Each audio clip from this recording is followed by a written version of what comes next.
All right, we are starting chapter 2, taking a look at the problems that are in the homework packet.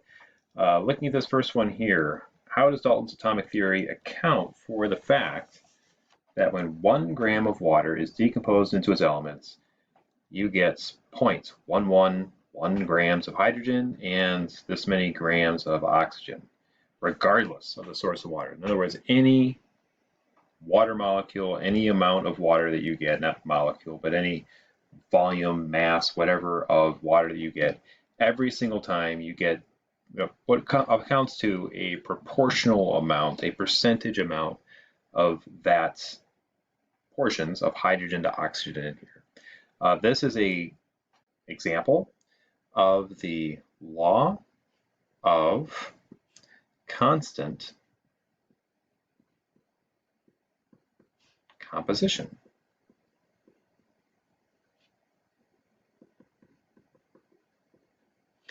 And what that tells us is no matter what the source, as it says here, every single time you grab a sample of water and you break it down into its elemental components, you are going to get the exact same ratio. That is what the law tells us.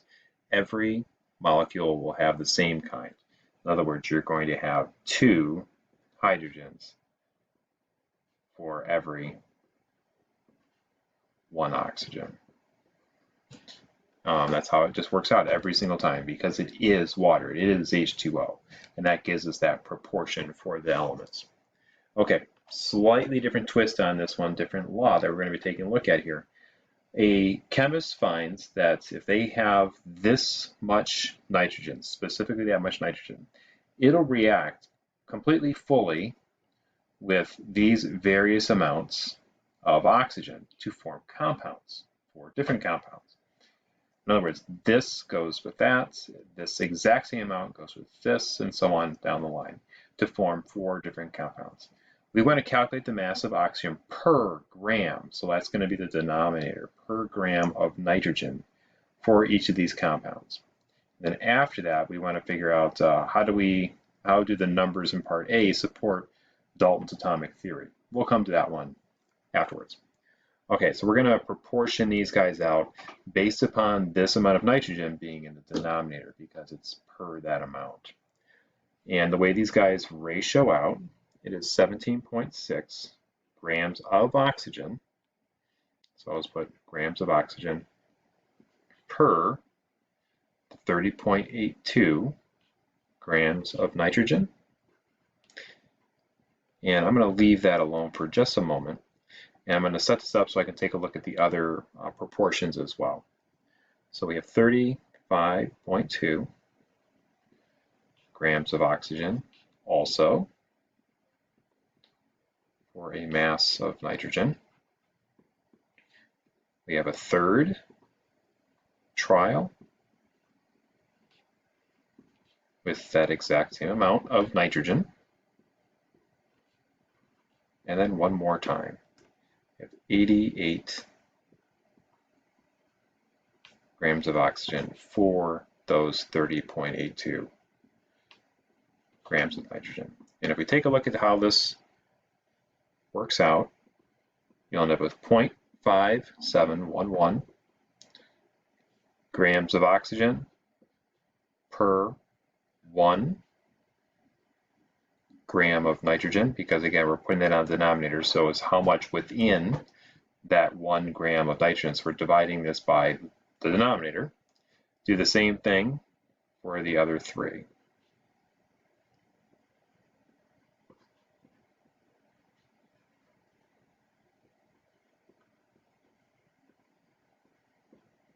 Take a look and see how these all compare.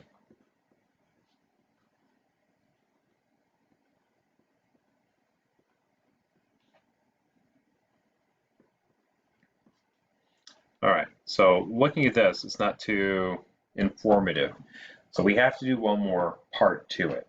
If we want to see how these ratios of oxygen compare to the nitrogen, we're going to divide by the smallest value within the oxygens to see how the others compare with the 1 gram of nitrogen.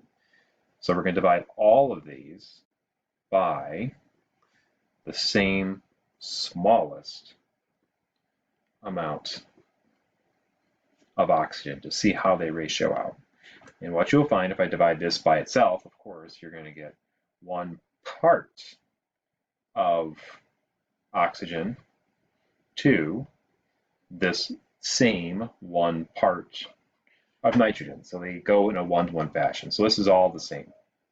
And then these guys, if I divide this one by this, what you will find is you're going to get 2 parts oxygen to 1 part nitrogen. Again, dividing it by the smallest value, the 0.5711.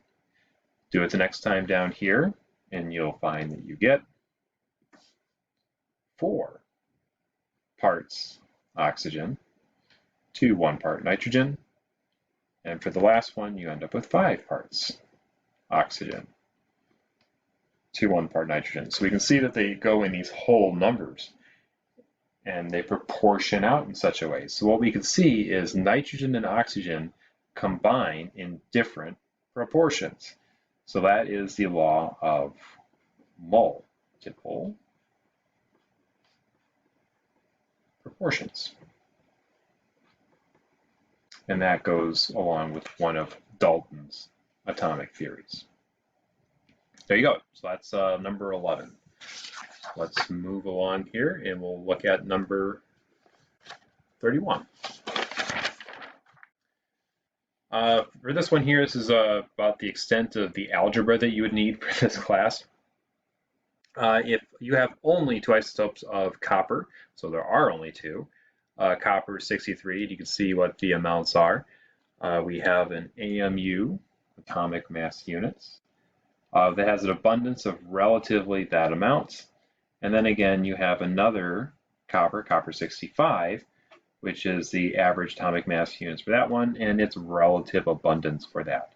We want to figure out what the overall average atomic mass is of copper.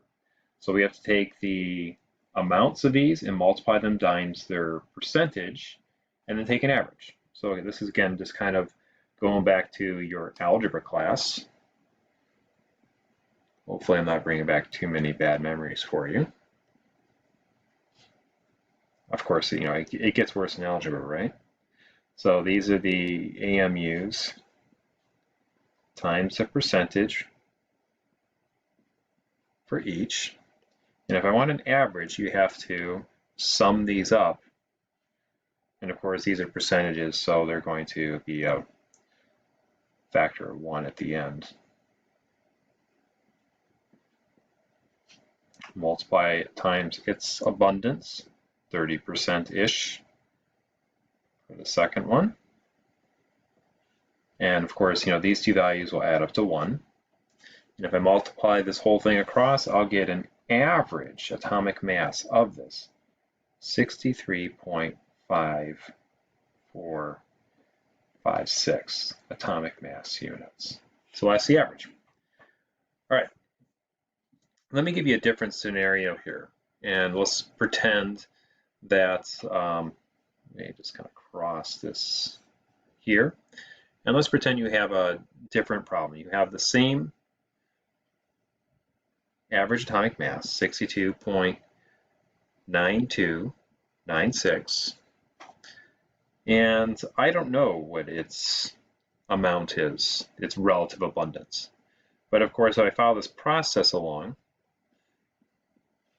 I know again the average atomic mass of this problem, and it's got some abundance, which I don't know, so I'll call it Y, something different. And just for fun, I'm going to make it up and say the average atomic mass of this one here isn't what I did in the previous problem. It's something completely different, 64. How would I figure this out? So this is a good algebra problem.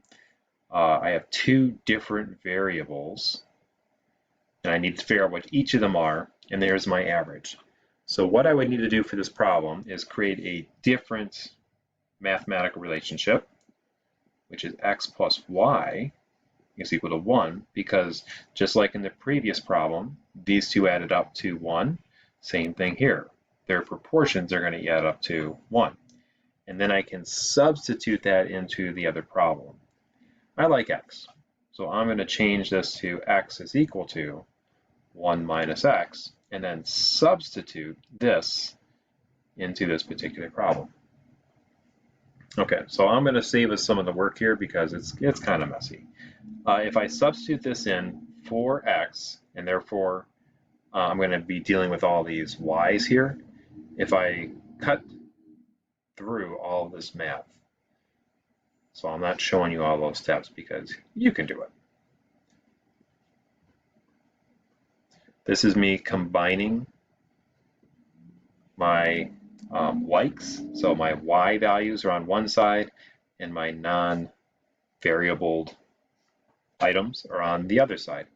If I solve for y, you end up with 0.5357. So roughly 54% for y. When again, going back to the previous problem, that would be this one here. So it is relatively 53%-ish.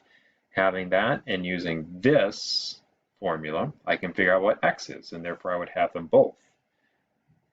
So 1 minus this value here would give me the other value of 0.4643.